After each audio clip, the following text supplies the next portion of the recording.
Live from the Business RadioX studio inside Renaissance Bank, the bank that specializes in understanding you. It's time for North Fulton Business Radio. And hello again, folks. I'm John Ray. Welcome to another edition of North Fulton Business Radio. We're coming to you still from the virtual Business RadioX studio in Alpharetta, waiting to return to our home inside Renaissance Bank. And in the meantime, we're plugging along with the folks at Renaissance. They've done a great job for some of my clients in terms of PPP loans and some of the help that they have been along the way. If you're looking for a better banking relationship, check them out. Go to renaissancebank.com, get the overview there. If the local Renaissance Bank offices are closed to walk-ins, but open by appointment. So you can go check them out there. And also you can go through the drive-thru. They're open anytime and ready for business. And actually you can open an account through the drive-thru, folks. So check them out, renaissancebank.com. Renaissance Bank, understanding you, member FDIC. And now we welcome Steve Fisher. And Steve is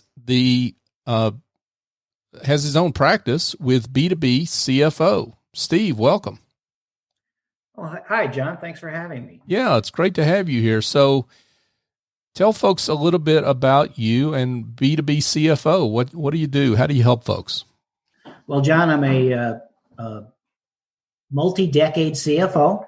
I was an operational CFO for a professional services company for quite a few years. And now I consult. I bring that expertise and those experiences to privately held business owners who are in a position where they need some strategic guidance within their organization and are looking for a little bit of outside help. So I come in and support those business owners and help them realize their goals. So you're in the lingo, the industry lingo, an outsourced CFO or fractional CFO, I guess, for business owners that need a little more heft, if you will, in their financial operations of their company, but don't necessarily need you full time, or maybe don't have that as part of their budget or what have you, right? Right. I'm not usually in-house full time. I do have actually long-term engagements with my clients. In fact, we did a survey of our client base and found that our average engagement is over 5.5 years with a client. What happens is we typically will go in and I will meet with a client on a periodic basis, weekly, semi-monthly, whatever, depending on the needs of the customer, and give them that advice and that expertise that they don't have themselves or within their own accounting department. Tell folks a little bit about B2B CFO, just so everyone understands what your firm is all about, because you're a national network of CFOs. We are. We are the oldest company of our kind in the country. We've been around for 30 some odd years. We have about 200 partners around the country. All of the partners are like me. In fact, all the partners have multiple decades of operational finance experience. So when you work with a B2B CFO partner, you're actually working with someone who has actually been a practicing CFO for multiple organizations before they began consulting. We've seen those problems. We've been working trying to make payrolls and set up financing and help physical plant expansions, help in M&A transactions, all those things that a CFO would do. We've actually done for our own companies, and now we consult and bring that expertise to people who don't have that knowledge. And what that means is you've got access to a lot of colleagues that may have some experience that helps you in the work you do with clients, and vice versa. You can help other folks in the network with experiences you've had. That is correct. And that is a great summary of what I think is perhaps the single greatest benefit you get by engaging me or one of my partners, is you don't just get us. You get you get access, as you said, to the knowledge base that all of my partners have that we actively share. So you end up with 6,500, 7,000 years somewhat of experience that you can tap into. In fact, I would say it's a knowledge base that is got more depth and breadth available to a small to mid-sized business owner than some mid to large size companies have, who all they have is what's ever in their own finance house. Sure. So it's quite a value. You have got an interesting background, Steve. That's not necessarily what folks would expect from somebody that's now it has a practice like yours, a CFO practice like yours. Why don't you tell people about that? Well, John, the biggest thing is that I'm not a CPA. I'm not an accountant. I'm actually an engineer by trade who turned an engineering degree into a multiple decade CFO career. Now, it does seem a little bit strange at first, but I can tell you it's not that uncommon. I found that a large percentage of practicing CFOs actually have come out of the engineering ranks. And the reason is it has to do with the way we think. We're problem solvers. We're forward thinking. We execute plans. We're very analytical, very procedure and process oriented people. And that's the engineering mindset, and that's the CFO mindset. It's a little bit different than the accounting mindset.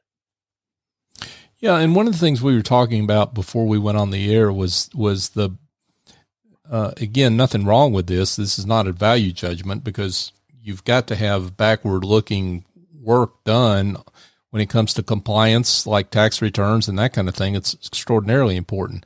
But your outlook is forward-looking, and that's the kind of work you help business owners with. And you cannot be forward-looking if all you're doing is backward-looking work, right?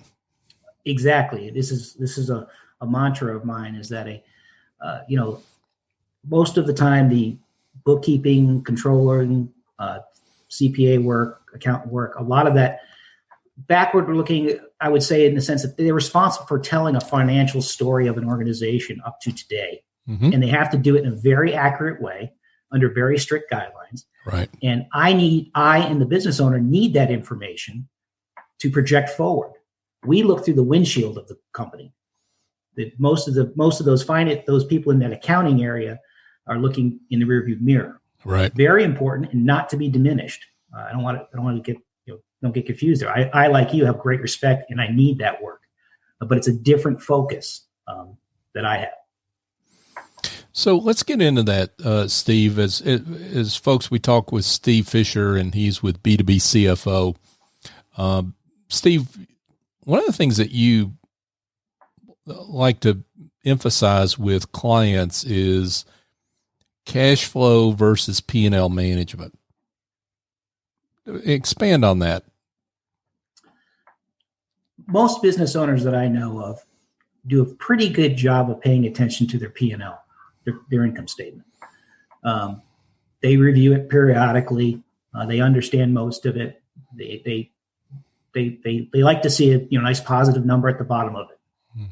But where businesses get into trouble most of the time, especially smaller businesses, is in the managing of the cash flow.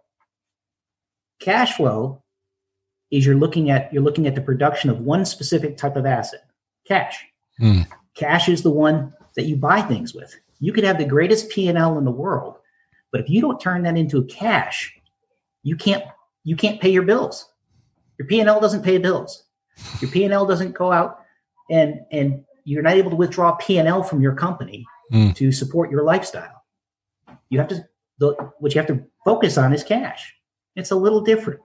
An organization, if you picture a wheel as it's spinning, you're constantly injecting cash into a business, hopefully buying materials, let's say in a manufacturing situation, producing a good or service, selling that, invoicing for it, getting paid for it, and only then can you pull cash out. And now you have this cash again, and now you have to make a decision. How much of it am I going to inject back into the business, and how much am I going to keep for myself? And the wheel starts turning again. What the CFO does is I view my job as looking at that cycle and spin that wheel faster and faster and smoother, so that the business owner gets a much more predictable cash flow that they can access for both their own benefit and the benefit of the company. Mm-hmm. If you have a predictable cash flow and you have solid cash flow forecasts, not only does it benefit you personally, but your company benefits, because all of a sudden your conversation changes when it comes to talking about things like access to capital, lending. Those types of conversations are dramatically different when you have it demonstrate that you have a great handle on your cash flow. And this is where we get back into the forward-looking piece of what you do, because it's not just the cash you have today, it's the cash you're going to have and that you're going to generate over time that enables you to expand your business or what have you, and that's what you help with. Correct. Business owners intuitively understand cash flow. They struggle with it. Current times, very, very much so. With what's going on with coronavirus, businesses are wondering if they can open their doors until, how long can they wait before there's any kind of relief? All these questions they're trying to answer, these are all cash flow related questions. So while the unfortunate part is that while many businesses understand the ramifications of not having a good handle on your cash flow, very few of them have structured procedures in place to manage that cash flow.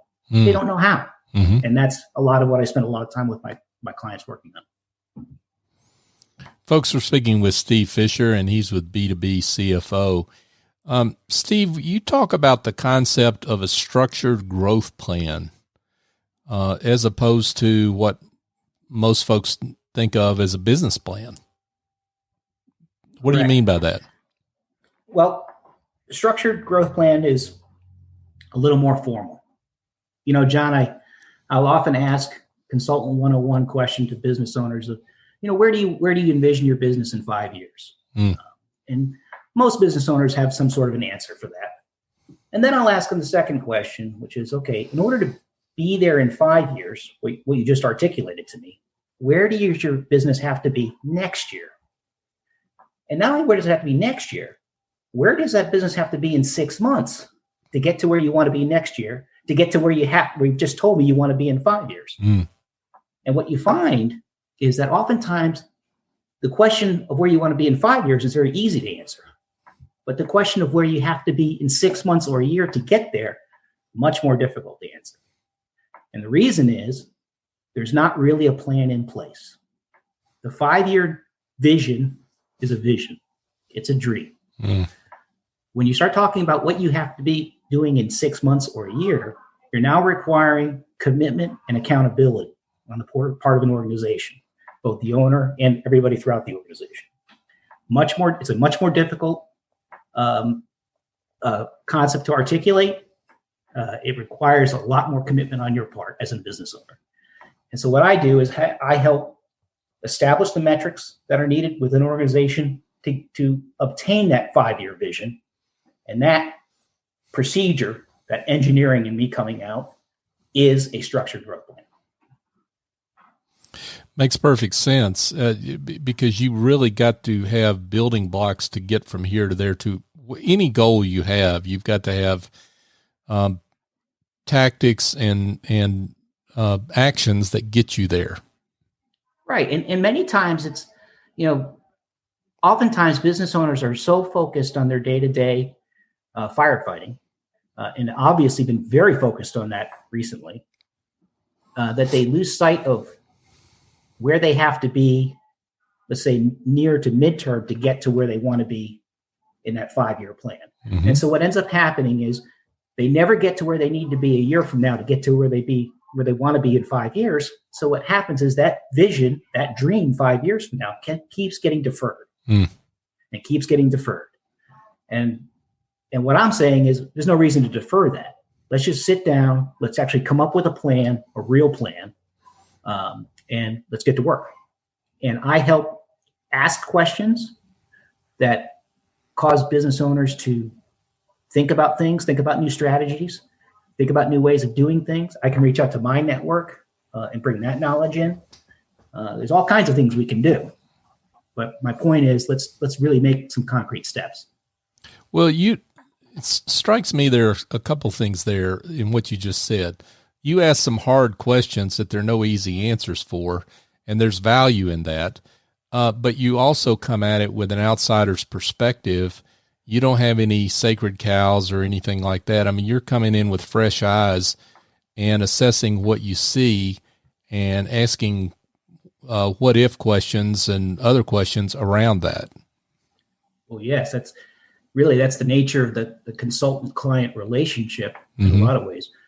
When I'm engaged by a business owner, they're not engaging me to tell them what they already know or to be a yes man. That's not what they want. Mm-hmm. I'm not there to be abrasive either. I'm just I'm there to be objective and to offer some ideas and expertise that they don't themselves have. Mm. So it is a different relationship. You know, we're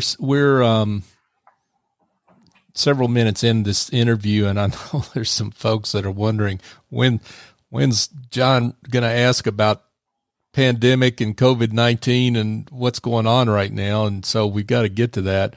What are you seeing right now in the clients you work with and in the world at large? What are you advising clients to do generally? I know not every client is the same. Every business is a snowflake in some way. It's unique to its own self. But what are some of the general pieces of advice you give business owners right now as they struggle with this environment?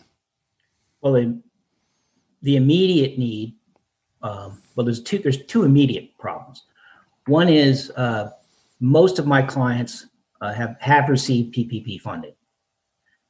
So they've cleared the hurdle of applying for it and they've received it. But now there's another problem that they're sitting with, which is how do I properly inject this funding into my organization so that I will get the maximum amount of forgiveness I'm allowed to by law, and I can keep my doors open. So we look at, depending on the type of company, the answer to that may vary. Mm. And you're trying to do that at a time frame when a lot of the rules about how a PPP loan is to be forgiven are still being written.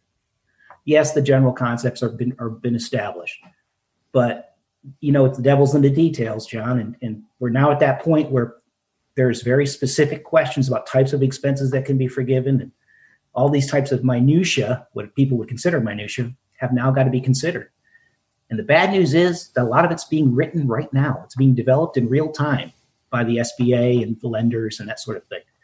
So I'm constantly keeping track of current events, if you will, and knowing that anything I say can be obsolete in an hour, as far as that goes. Right. So that's a little frustrating. And if it's frustrating for me, you can imagine what it's doing to the business owner. Sure. So that's one immediate need. The second part is going back to one of the first subjects we talked about, which is cash flow and cash flow forecasting. I can tell you that most businesses don't really have a meaningful cash flow forecast. They're recognizing today the problem of not having that. They're feeling that pain.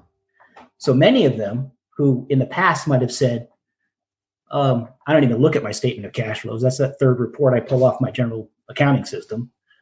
Or I don't have any meaningful forecast of it other than what I feel or I think. Many of them are saying, look, I need to get serious, but I need some help in structuring that. I don't even know where I go from there to make a meaningful cash flow forecast. So that if I'm ever in this position again, I can kind of answer the questions, basic questions like, how long can my business continue before I go broke? Very important question that many business owners have a hard time answering. Right. So this type of discipline and procedure needs to be implemented in every business. And I'm helping a lot of business owners now do that. And again, you've got companies you're helping that they some of them have really good internal people that might be doing the books. They're a controller or whatever, handling the day-to-day, but they're not generating the kind of information that lends itself to what you're talking about. Correct. They're great people. And they know that business inside and out, many of them. Right. But all they know is what they know. Mm-hmm. All they know is what they've been exposed to, within that organization for as long as they've been there. Truthfully, many of them to obtain any level of seniority within the organization would have to, by definition, been in that organization for a long time. Mm-hmm. Meaning the downside to that, of course, is they've never seen anything else. Right. They don't know what other options are out there. Mm-hmm. And that's a lot of what I'm trying to bring into this, bring into the conversation. Steve, I'm interested in knowing what kind of cash flow forecast timeline you look at, because obviously if for any cash flow forecast that was done in January for the following 12 months for 2020 is completely obsolete at this point. It's fiction, right? For every business. So, I mean, what makes sense for business owners to be looking at in terms of what, that time frame? How far out do you think it makes sense to forecast cash? Well, I typically I typically will produce a 3 to 5 year cash flow. Now, obviously, the farther out you go, the less reliable it is. Mm-hmm. It's predicting the weather, right? John, it's the farther out you go, it's less predictable. Right. So I'll produce it on a month by month basis for a year to 2 years out, mm-hmm. Depending on the company. And then after that, I'll start looking at quarterly or annual cash flows. What's important in this environment is by now most businesses have a feel for what their customers are doing in this environment. Because ultimately, if you don't have the customers, you don't have the revenue. Right. So most businesses that I talk to, and I'm not working and to be clear, I don't work with any restaurateurs. That may be a whole hospitality and restaurant could be totally different than what I'm telling you now. Sure. And I don't, so there's my disclaimer. Mm-hmm. But for most businesses, I think they either have seen the bottom or they know where that bottom is. They have a feel for it. They don't know for sure, but they kind of got a feel for it. And here locally, as we begin to open up the economy on a limited basis, that's making them feel better. As I mentioned, many of my clients already have their funding, their government PPP funding, so that hurdle has been covered. So they're starting to feel a little bit better. They're still uncertain, but they feel better than they probably did a month ago. Yeah, for sure.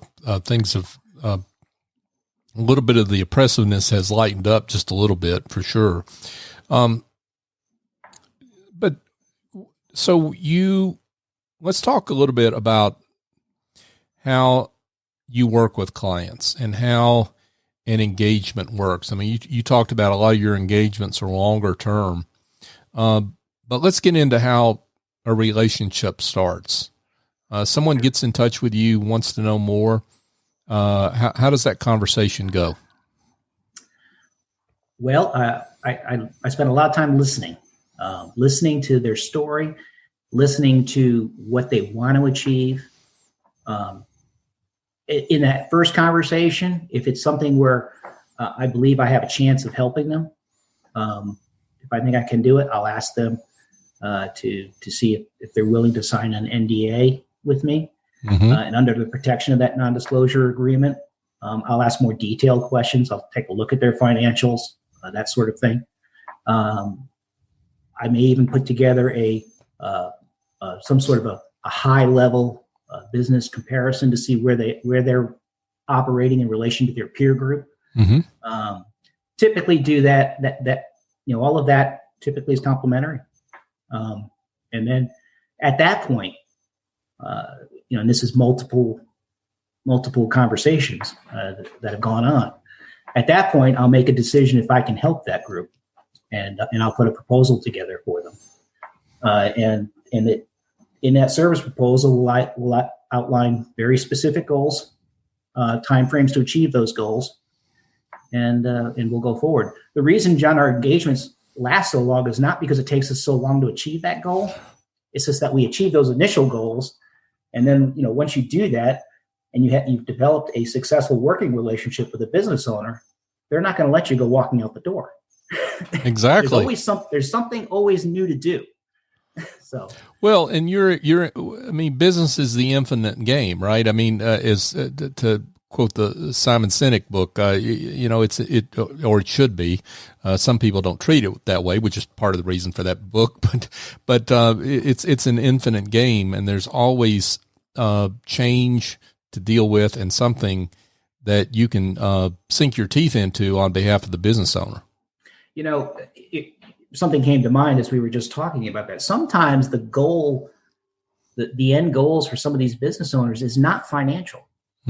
Sometimes it's something as simple as, I'd like to go with my spouse to Europe for 2 weeks and feel comfortable that the business isn't going to fall apart. So can Steve, can you help me put in the systems and procedures within my organization that will allow me to have some peace of mind and do that kind of a 2-week trip? Obviously, that's not going to happen anytime soon now, but as an aside, when we get back to traveling. Right.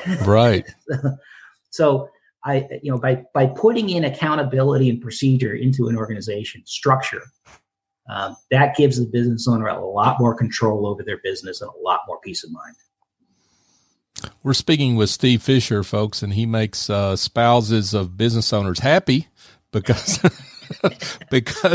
they get to take trips. It's amazing how that works. That the business can really suck you in if you don't have the processes that you help business owners with. So, one of the things we'll call it a little tagline I throw out there all the time. So I like to help business owners fall in love with their business again.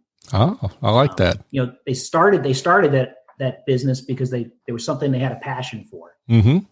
But then as time goes by, they feel themselves being drained, and they don't love it so much anymore. Mm-hmm. You can imagine this is particularly true in the case of certain professions like healthcare professionals who go into that profession thinking that all they want to do is serve patients and make people feel better. Right. Dentists or medical or what have you.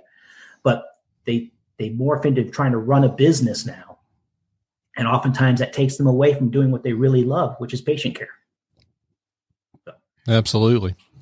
So as we kind of get down to the end here, Steve, I want to make sure we give you the opportunity to talk about maybe a success story or two that you've been involved in. I mean, folks that a situation where you're particularly proud of that you were instrumental in some really good change. Well, the biggest success I had in my career was working with a company from taking it from startup to about $90 million a year in revenue. Then finally helping to successfully execute the sale of that company to a third party, allowing the ownership of that company to walk away with, as I say, the big golf checks and maybe never have to work again if they don't want to. Mm-hmm. That provides me a sense of deep personal satisfaction, knowing that I was instrumental in making that happen. Mm. And I love doing that. And I love growing businesses and helping business owners succeed in successfully exiting their business. I mean, John, everybody's going to leave their business at some point. It's just a question of how much control they have over that. Mm-hmm. And a good part of my practice is in succession planning and prepping a business for sale or for transaction. And depending on the terms of what that might look like, there's different things we have to focus on. But at the end of the day, most business owners got into business for themselves because they wanted to build something that would have meaningful impact financially on not only themselves, but their family. And many of them are looking to build generational wealth with that. Right. Well, that takes a lot of planning and a lot of careful steps to be executed. Mm-hmm. And so that is what I love to do. And watching companies successfully exit is a big part of what I like to do. I'm working with a client right now.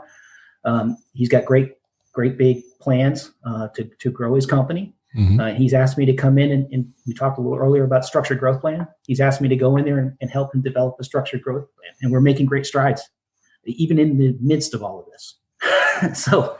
But we know it's not a 6-month project. It's a true plan like that is multiple years probably to successfully execute. And he's willing to do it. Sure. Because payoff is, as I mentioned, potentially generational wealth. Well, and I'm glad you brought that up because that really gets into what business owners, I think, sometimes focus on the problem at hand, and the problem at hand is, a big giant elephant in this case. I mean, it's a huge issue dealing with the pandemic environment, but getting yourself in a position to, once this environment gets into whatever it's going to get into, where business comes back and starts again, I'm not going to use that term new normal, but I guess I just said it. But whatever we get into, putting yourself in a position to grow is what you're talking about, really, for that, in that specific engagement, right? Yes, and actually take it one step further, not only grow the business by whatever metric you're looking at in the business, right? But as a business grows, it requires a personal growth in the leadership of the company.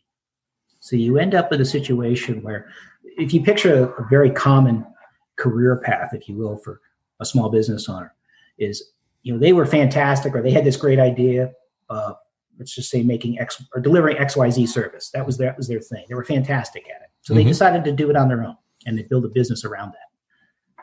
And they worked hard, and they sacrificed, and they invested a lot of their own personal capital into that business. And now it's successful. But here's the problem. Their growth has stagnated because it's still reliant. The growth of the company is still 100% reliant on their personal efforts, their number of hours they personally put into that business. They have to learn the difference now between being a doer, which is how they got where they are, and they have to switch gears now to become a leader, which means now you have to bring other people into the organization and lead them, and you leverage their effort for a greater gain. And that's very difficult for an entrepreneur to switch that mindset from being doer, where if there was a problem, I rolled up my sleeve, I fixed it myself. Right. I'm a smart guy or a smart lady. I can do it. And it's true, but it's limiting. And they reach a point where they start to recognize it's limiting, and they can only grow so big. So now they have to become leaders. And so they ask me, Steve, what do we need to interject into the organization, either personnel or capital or machinery or whatever we need to do, so that I can now begin to leverage people, leverage assets, and grow greater than I ever could by myself. Good stuff from Steve Fisher, and he's with B2B CFO. Steve, this has been great. Would love to keep the conversation going, but I need to let you get back to working with some of your clients. But for those that have heard something that creates a spark, they'd like to be in touch with you, maybe learn more about your services, tell them how they can be in touch. Well, you can reach out to me via email at Stephen Fisher at B2BCFO.com. You can go to my website at StephenFisherCFO.com. Or you can reach out and more welcome to give me a call, 404-931-4430. Steve Fisher, B2B CFO. Thanks for being with us. John, thank you very much. Wish everybody the best of luck with their business. Absolutely. It's been a pleasure. Thank you. All right. Folks, if you've got some frustrations that involve administrative tasks or bookkeeping, marketing, maybe you need a presentation prepared, maybe you need some coaching on how to use Zoom or something like that. I don't know. But I know some answers can come from Essie Escobedo over at Office Angels. She's the chief executive angel over there, and she's got a whole team of angels that are smart, reliable, have talent, they're experienced. They fly in, do the job, and fly off when the job is done. And they've always been virtual from the very beginning of the firm 17 or 18 years ago. So none of this environment scares them or is something they don't know how to deal with. So if you've got one of those issues, one of those problems, give Essie a call, 770-442-9246, or go to officeangels.us for more information. And folks, we would love it if you would subscribe to us, to this show. North Fulton Business Radio is the search term on your favorite podcast app. and we are in all of them. So that's Apple, Google, Stitcher, TuneIn, Spotify, iHeartRadio. We're in all the major podcast apps. So please check us out. You can go to northfultonbusinessradio.com and research our archive there. We've got, now we're running up on 230 or more shows, over 500 guests now we've had over these last 4 years. And, we've got great business leaders like Steve, in that archive. So check that out, and check us out on social media, North Fulton BRX on all the major platforms. That's LinkedIn, Facebook, and Twitter, and Instagram, by the way. But so there you go. We're everywhere. So join us there as well. For my guest, Steve Fisher, I'm John Ray. Join us next time here on North Fulton Business Radio.